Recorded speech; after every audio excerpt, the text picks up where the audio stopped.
Vagabond.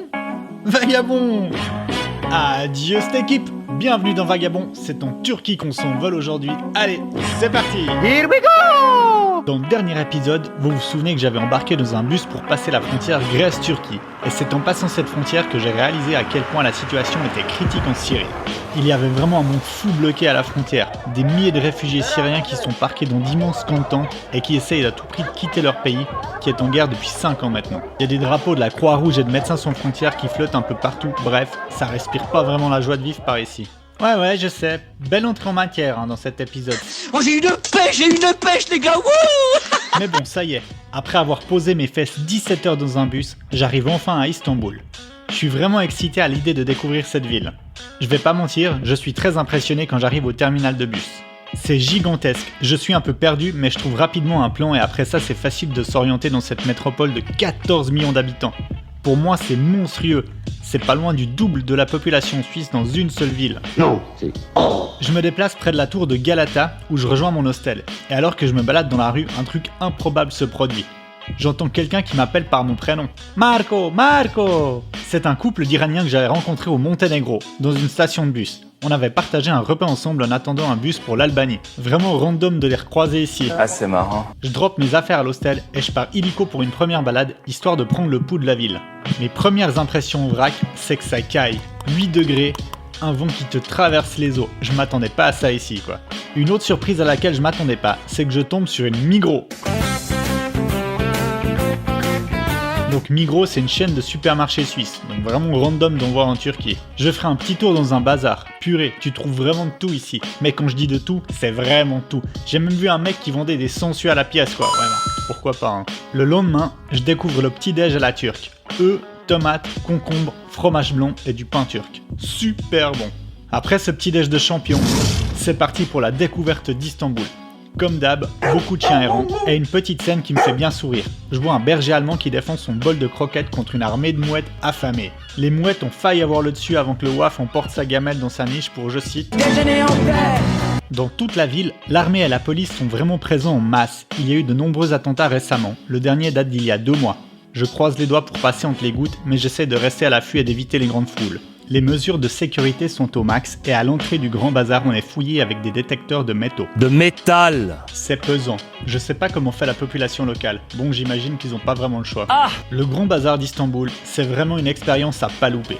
Rien à voir avec les marchés en Albanie où tout ce que tu trouvais sur les étals c'était 2-3 radis, du chou et des oignons.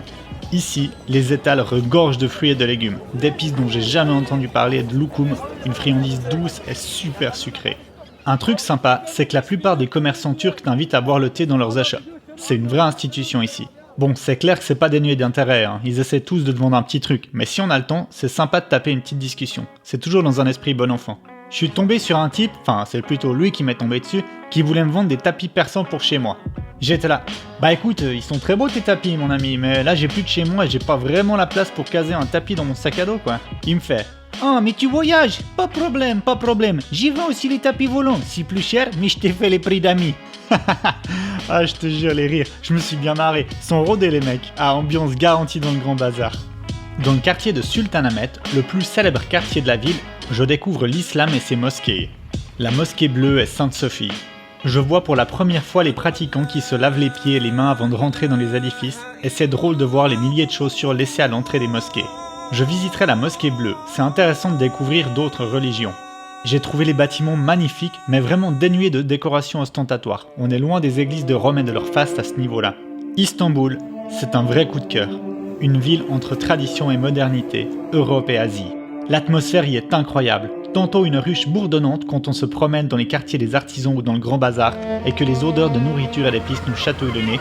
Tantôt paisible, presque féerique, lorsque depuis le ferry qui traverse le Bosphore, on observe rêveur, la fin d'une journée ensoleillée enveloppant d'une lumière chatoyante la corne d'or, en apercevant au loin les gigantesques mosquées de Sultanahmet.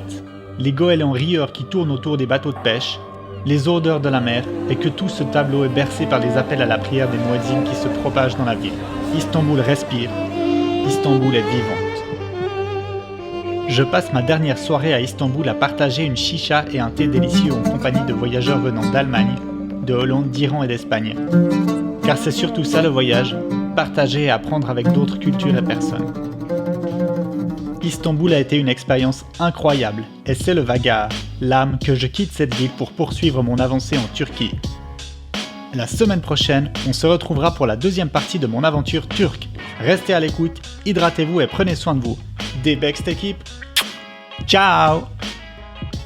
Ah, et sinon, moi c'est Marc. J'ai écrit, réalisé et produit ce podcast d'après mes expériences vécues autour du monde pendant un voyage de 5 ans. Les liens pour les musiques utilisées sont disponibles dans l'onglet Informations du podcast. Les illustrations et la création graphique sont de mon fabuleux frère Pierre Rossetti, que je remercie chaleureusement.